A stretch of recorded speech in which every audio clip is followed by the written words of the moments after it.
What's going on, guys? Welcome to the video. If you're here, you are probably struggling with breaking a plateau. This is something that I've struggled with many times in my lifting career. There have been moments where I just kept asking myself, why can't I get past this hurdle? Why can't I get past this roadblock? And there's a million different types of plateaus out there. We can talk about hypertrophy plateaus, strength, your nutrition, whether you're trying to gain weight and you're stuck, you're trying to lose weight, you're getting stuck, bunch of different types of plateaus, but today specifically we're going to be talking about strength and hypertrophy plateaus because they go hand in hand. And I want to explain a little bit on how you can work on your programming to overcome those plateaus. So here's exactly how to break a plateau, and I'm going to try to do this in less than 5 minutes for you guys.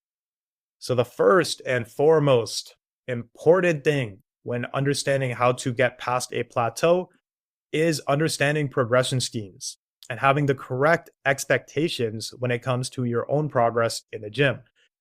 So a lot of us, when we start going to the gym, we experience newbie gains. And during those 1 to 2 years of lifting, everything feels magical. It feels like every time you go into the gym, you get stronger. You're able to put 5 pounds on the bar consistently.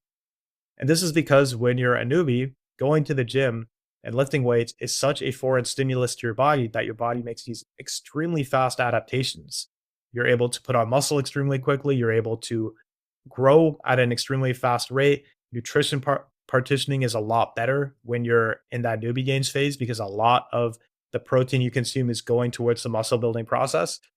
So as a result, you're able to get stronger on a very consistent basis. Where most people go wrong is after that 1 to 2 years of lifting, they expect that trajectory to continue the way it did during those first 2 years. But the truth is, that's not how lifting works. In fact, you do get diminishing returns after a certain point, but you have to be able to work around that. I remember when I was right after my first year of lifting, I believe my bench PR was 225. And I remember I was benching 2 to 3 times a week. And I was able to get my bench from 225 to 250 in the span of 5 weeks. So that's like 5 pounds every single week.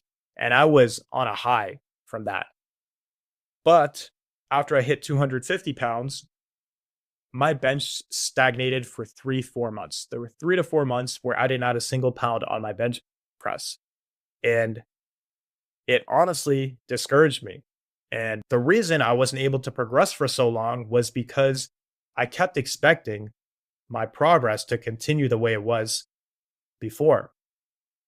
But once I hit that wall, I didn't try to do anything different. So I stayed stuck. So, how do you get around this? Bilinear progression. This is your bread and butter.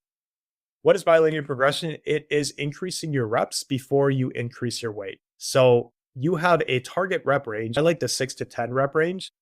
And before deciding to increase the weight on any given exercise, your goal is to actually make it to the top of that rep range, to make it to that upper end of that rep range.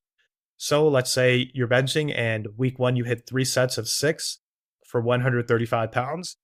Before even considering jumping up to 140 pounds, you're going to work every single week to get to 3 sets of 10 reps. So maybe the next week you're able to get 3 sets of 7. Maybe the week after you get 2 sets of 8, 1 set of 7. You're going to keep working every single day, every single week until you get to that 10 rep mark. Then you're going to up your weight. Obviously, this is very case by case, but this is the general approach you want to be taking to ensure that you have consistent progress rather than unpredictable and seemingly slow progress with linear progression. The next thing we want to focus on is training frequency. So we all know, well, maybe not all of us know, but it's very important to increase your volume in order to overcome strength plateaus. It should be a given fact that doing more should actually help you perform better in the gym and get stronger, assuming you're not already at the upper end of your volume and you're not overworking yourself. The reason I want to talk about frequency is because frequency is a way to increase our weekly volume while keeping our sets productive. So let's say your weak point is your chest and you're currently doing 6 or 8, let's say 8 sets of chest per week, and you want to up that to 12 sets per week. The best way to do that is by splitting your chest work into 2 sessions. So that way, one day of the week, you're doing 6 sets of chest, and another day of the week, you're doing the other 6 sets. The reason that it's better to split them up instead of putting all of that volume into one session is because during that one session, you are going to be accumulating fatigue, and every set beyond the seventh or eighth set is going to provide diminishing returns. Because of that accumulated fatigue, you won't be able to perform at your best. You won't be able to push as hard as you can and recruit as many motor units as you would if you were to just split up the two sessions and hit your chest when it is fresh.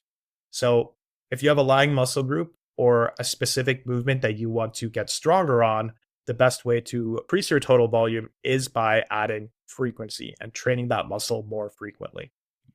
Finally, this is extremely overlooked, but start programming adequate rest. A good rule of thumb is you want at least 48 hours of rest between muscle groups. So let's say you trained biceps and triceps on Monday, wait until at least Wednesday before training those muscle groups again. Some muscle groups need even more rest, like your legs, since they're a lot larger, they do require a lot more rest. So ensure that you are providing your body with adequate rest, giving your nervous system the adequate rest that it needs, so that way you can actually perform your best in the gym. If you're training 6 days a week or every single day, you're not giving your nervous system the chance to actually recover, to drop off fatigue. And you might also be accumulating additional stress. Going to the gym takes a lot of time. So if you're training every single day, maybe you don't have enough time to do your meal prep. Maybe you don't have enough time to go to sleep on time. So all these factors are very important in the stress mitigation conversation. So you need to ensure that your training allows you to have enough rest so that way you can recover at your best and perform at your best. So those are my 3 best tips to overcoming strength and hypertrophy plateaus. If this video helped you out, please drop a comment down below.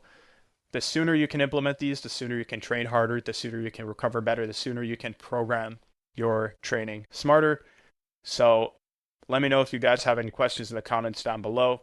I also do offer one-on-one fitness coaching, so if that is something you are interested in and you want to overcome your own plateaus and have someone guide you to get to that next level in your physique development journey, drop a comment down below, or you can hit the link in the description that's linked to my Instagram and send me a message there. I'd be happy to have a one-on-one consultation and see what we can do. Hope you guys have a great day, and I'll see you in the next one.